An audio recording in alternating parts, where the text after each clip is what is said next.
But very excited to get this started. And the topic, as we know, is going long on the long tail. And what is super interesting about each of your three business models is that you've all chosen very distinct subsectors. Gunjan is building in education, Saurabh is building in the creator economy and the live entertainment space, and Abhishek in the D2T brand discovery space.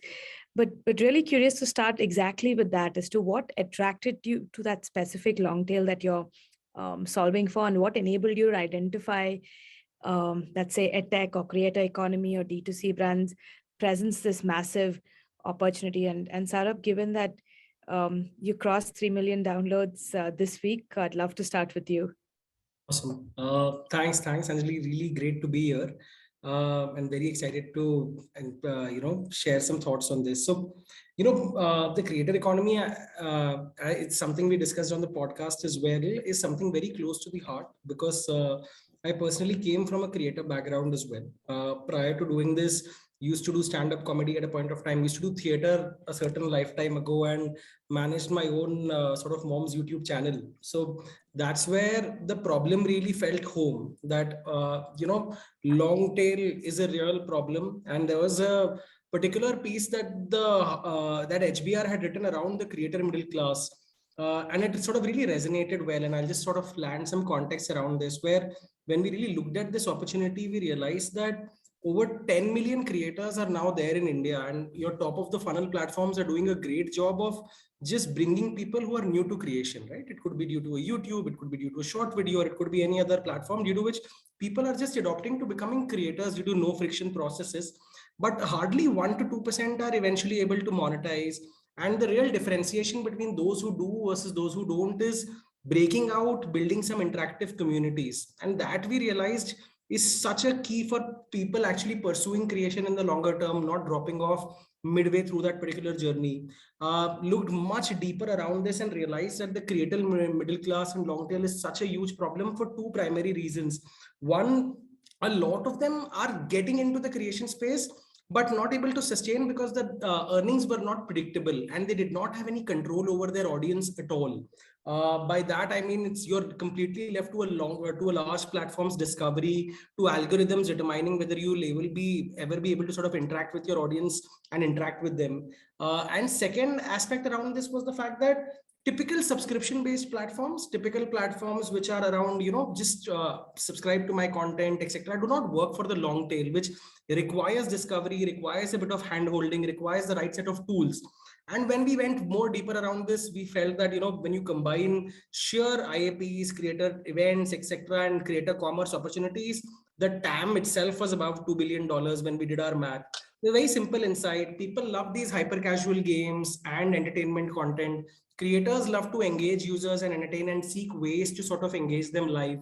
Can we blend those two together and build a product which users would really love? And the long tail, we sort of democratize live streaming for them so that they can go live, they can interact, engage. That was what EloElo was about. So yeah, I mean, thankfully going pretty well, just crossed the 3 million milestone. Oh, great. Fantastic. Thanks for that. Gunjan, over to you. What attracted you to solving for this space? Okay, thanks, Anjali. So before I sort of answer that question, for the benefit of the audience, would just like to build some context on what BitClass is all about, right? So BitClass, we are building that Amazon for live learning, right? So it's a platform where you can find all the kinds of courses that you might have been interested, passionate, or really wanted to learn, but could not think of a platform. For example, today, if you think about test prep, you can think of a couple of big companies in the space. If you think about tuitions and tutoring, you could think about a few companies in the space, right? But if you have to think about, say, learning Excel live, learning Python live, learning worldly art, learning shuffle dancing, or learning how to do hydroponics, learning how to do beekeeping, right? All of this, you would not be able to think of a brand that comes to your mind, right? So when I describe what BitClass is all about, you would see that the whole product itself is about long tail learning, right? So these are not if I use a typical marketplace analogy, and if I say our supply or our supply is teachers, right? Our whole product itself is the long tail, right? And these are teachers who have never had the opportunity so far to come online and reach a large base, right? So our product by itself is designed for people who so far belong to the long tail, right, and who have not had the opportunity, or who have not leveraged internet to reach a much larger base, right? So that by itself defines why we have long tail of why we have long tail of teachers on our platform teaching to so many students on a day-to-day basis. The second part, which is again very, very interesting, is that uh, if you talk about the non-long tail or the superstars, right? The superstar interaction or the relationship is always a fan and a superstar, right? But learning cannot be fan and superstar at all times. How do you learn Bharatnatyam where a superstar is just doing a one-way recorded lecture, or is just doing a one-way live stream, right?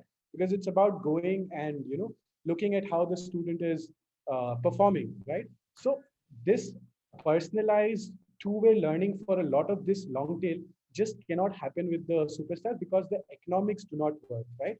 uh, all the best experts cannot be great teachers, right? Because the economics themselves don't work, right? And that is where this long tail becomes very, very important. Where you could have like 50 Bharatnatyam teachers teaching 5,000 students, right? So when it comes to BitClass, it's an organic choice. It's an organic choice of why we are working with the long tail.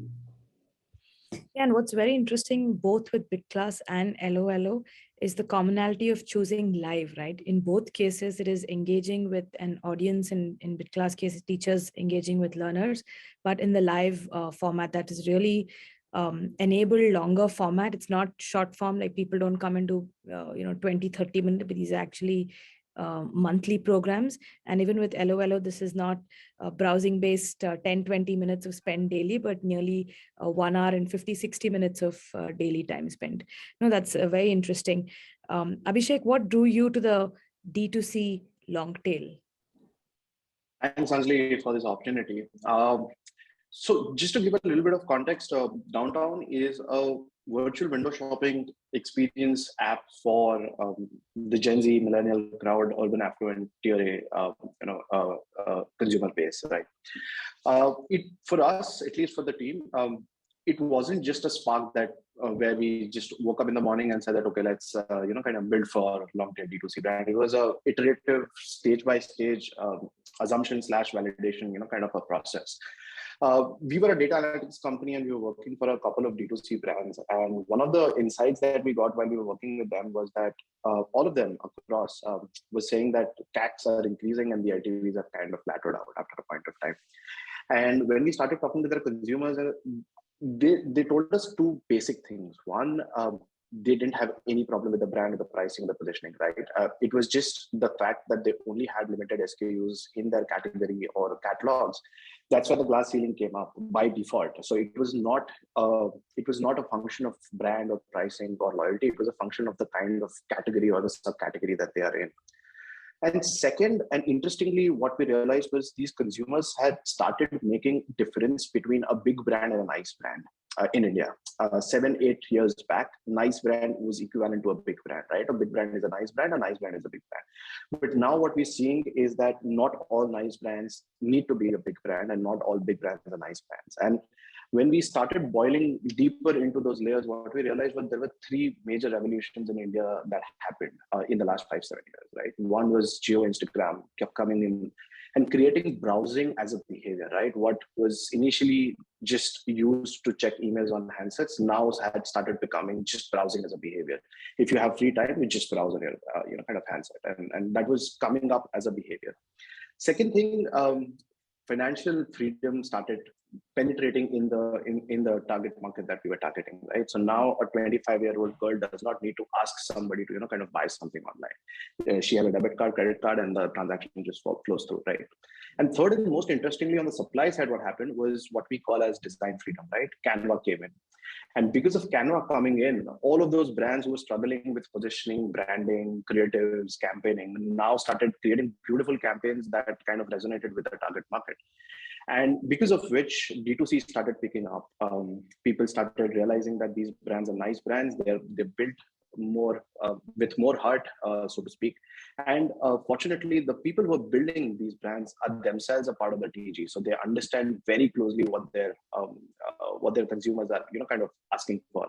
And that's where the first step started, where we said that, okay, if this is what India is standing for, then it's just the D2C that is being just started in the ecosystem, and the next 5 years are going to be really, really big. Can we figure out a business model where we don't have to kind of incur all the cost and we have an unfair advantage on our sides?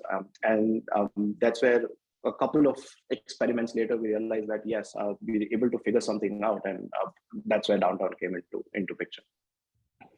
It's interesting you mentioned, Abhishek, that a lot of these brand owners that you were problem solving for were indeed the TG themselves on the demand side. And as interestingly, each of you in your introductions touched upon the long tail. And when we say long tail, we were referring to the supply side, so which is creators and hosts for Saurabh at EloElo, teachers / educators for Gunjan at BitClass, and B2C brands for you. But there's interesting blurring of persona between who is the persona on the supply side versus the demand side. Would love to circle back to you, Gunjan, and are you seeing the same at BitClass, given that you mentioned that you're not chasing star teachers to teach students, right? This is literally like professionals, successful professionals coming, and many of them paying it forward, many of them running passion economy courses. But interesting to see, to hear from you what you're seeing at BitClass. Anjali, yeah, very, very interesting. So although we are a very young company, so the marketplace is very highly curated at this point in time, right? So it's not a very open marketplace, but pretty curated at this point in time. So there are very high standards on what kind of teachers we allow onto the platform at this point in time, and there is a very significant process of who is allowed to take sessions and classes on BitClass. Having said that, we are seeing lots of our teachers, right, who are already teaching on platform. Like somebody might be teaching a certain art form, going and buying classes of different art forms, right? So that kind of fungibility we are seeing. But at this point in time, from students to teachers, the process itself is very curated. Having said that, we see a lot of demand. So for example, somebody coming in, say, taking up a tarot class, right? And then them coming after a few months and saying that, hey, now I think I would be able to teach. So we see a lot of those instances. But at this point in time, the QC process at our end to allow what kind of people teach is very, very high. But we see a lot of teachers who start on BitClass as teachers, end up, going and making course purchases themselves. No, great. And Saurabh, one of the challenges that is unique to you, given that the creator economy itself is fairly new and nascent in India, is that EloElo as a platform has to provide digital playbooks and toolkits in order to empower them and make them better at what they do. Many of them have innate talents, but for others you need playbooks, right? Yeah. So how did you go about iterating on this part of the process? Right. So, on digital playbooks, the way we have gone about this, and I think it's a very interesting question, because a lot of what we are doing does not have a very standard playbook, so to say, right? Which you can just sort of plug play. It's a similar model that has been done in the West, or you can just look East and you can sort of do that. The way we thought about it is that what we are building is very indigenous. So the first word that we look for is relatability. That everything that we are building, it could either be a dumb charades live format, it could be a live bingo, it could be a live concert.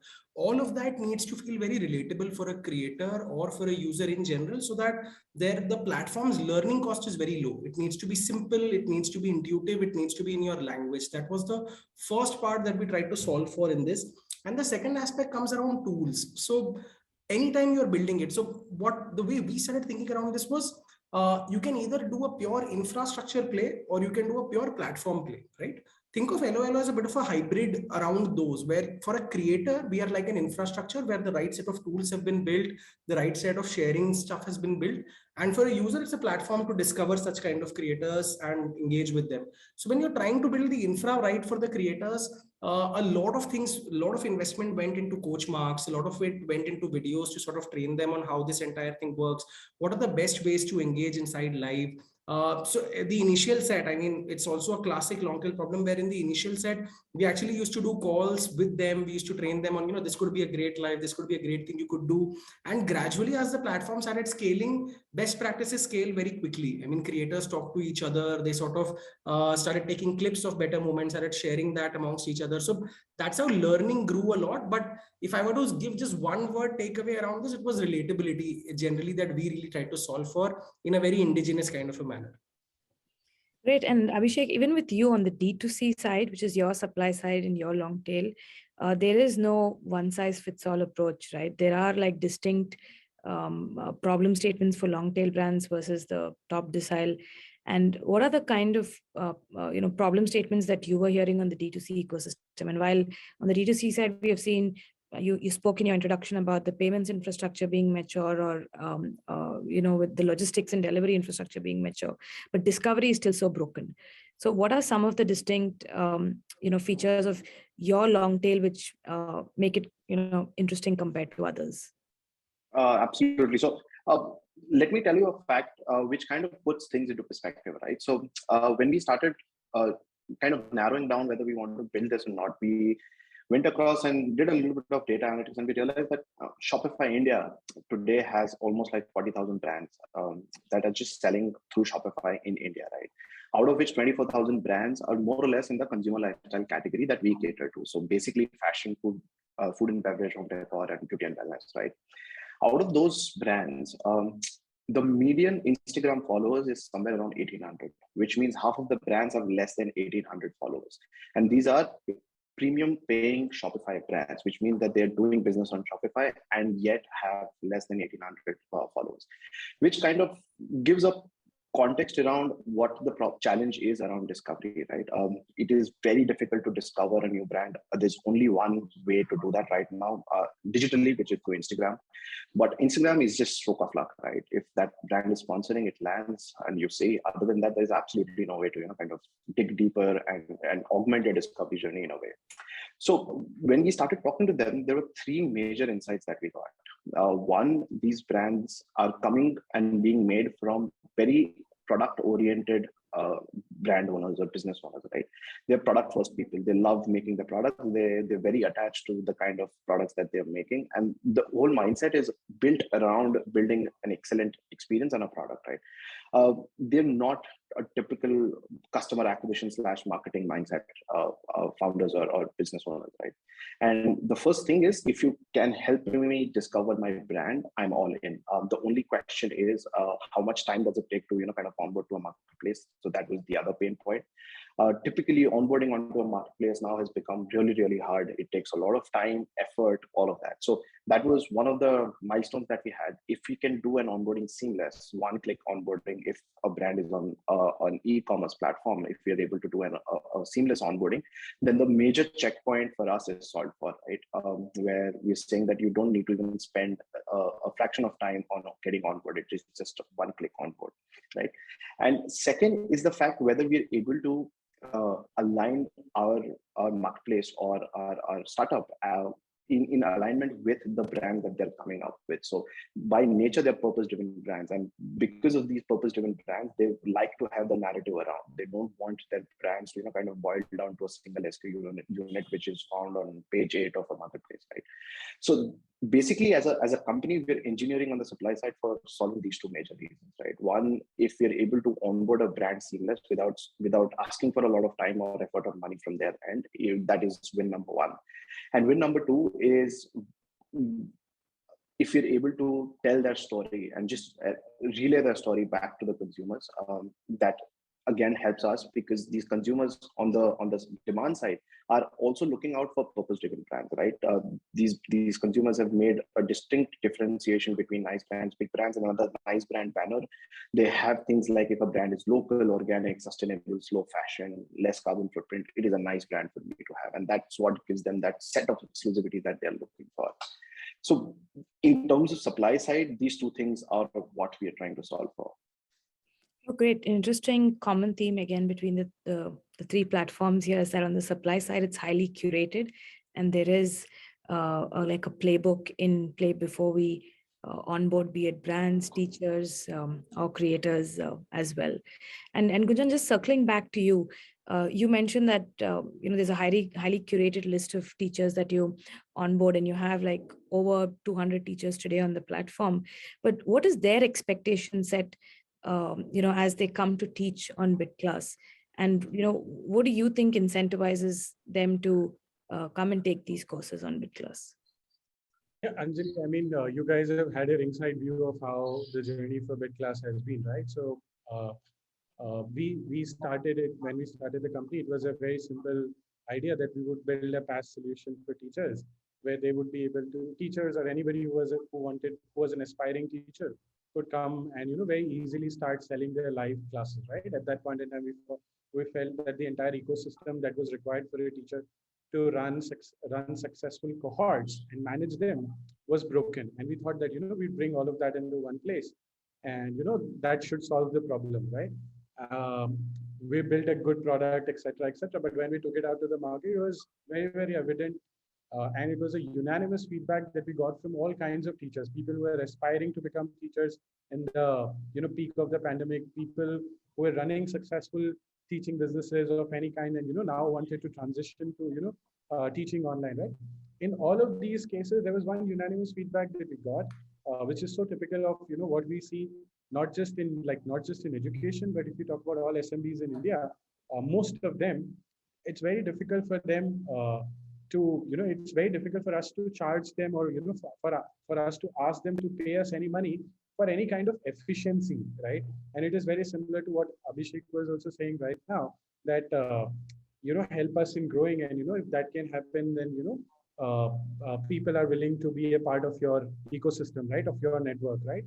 So this was like the most important insight that we had, when we went out with the product to the market, first iteration of the product to the market, where teachers told us that, hey, we love the product, we like the product, it's all good, makes it seamless, etc. But I don't want to pay for efficiency, right? This is a typical Indian mentality where it's very difficult to, ask people to pay us. We don't put a premium on time in our country, right? So uh, uh, people said that we can manage our business, but we don't want to pay anything additional just for a software which makes our life a little better, right? However, at the same time, there was a stark difference when all of the teachers unanimously said that you help me in growing our business, and we'll pay you whatever you want, right? And it was a unanimous feedback, right? And this is something which has been validated as well, right? That teachers started paying us, and started doing revenue shares, etc., for all the business that we were able to generate. I think today the biggest draw for a platform like BitClass for all existing teachers who have been teaching offline and now want to transition online and reach out to a much larger audience, and understand that that learning online is now as acceptable as anything else, and it has leapfrogged maybe a decade because of the pandemic in the last 2 years. So whether we talk about such existing teachers, teacherpreneurs, or we talk about people who are aspiring to become teachers, right? So for example, I might have a certain type of specific knowledge, you might have a certain type of specific knowledge, which is definitely extremely valuable to a certain cohort on the internet, right? Earlier, suppose as a third time seed stage founder, if I wanted to talk about zero to seed stage journey, I would have to think, where do I teach? Where do I tie up with a college? Do I open up a center? All of that, right? But today, because it is possible online, I can share my specific knowledge as well. So for all these kinds of teachers, whether they've been teaching something established offline and now want to transition online, or they have that certain specific knowledge which they want to share with audiences online, right? So I think what BitClass does is they give, very similar to what Abhishek was saying, we give them, and what Saurabh was also saying, that there's an entire suite of software which enables them to do so, as well as I think BitClass is one of the only, or maybe top 2, 3, 4 platforms in the world right now which can say that there is a marketplace with an audience, right? Like how an Amazon today says that there are like over 1 crore Indians shopping on Amazon for its sellers, right? Similarly, today BitClass can safely say that we have about 1.5 to 2 million learners, right, who are onto the platform. And for any teacher, that's a very big draw. Apart from all the tools in the software layer that we provide, and all the operational heavy lifting that we take care of for teachers, right? So coming online, selling courses online is not as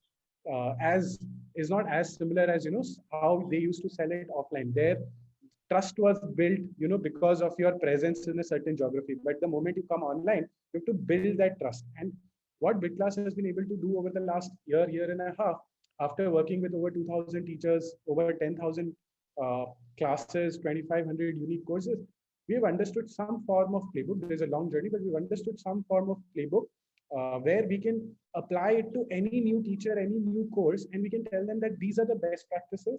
And if you follow that, there is a high probability that you can build a successful teaching business online. I think today that in essence is biggest draw for teachers. So it's not just software, but it's the outcome. That outcome for teachers that we can help them taking it one step forward. If they were a teacher making say 50,000 rupees, we can safely say that if they come on BitClass, we can take it up to at least 60,000 rupees, right? Or if they've never taught, we can tell them that how much is the teaching worth, or how much what kind of revenue stream it can become for them, right? Beyond the high of sharing their knowledge. So I think this is the biggest draw, helping them build their teaching business and do the entire heavy lifting from software to operations to best practices to building trust and brand online.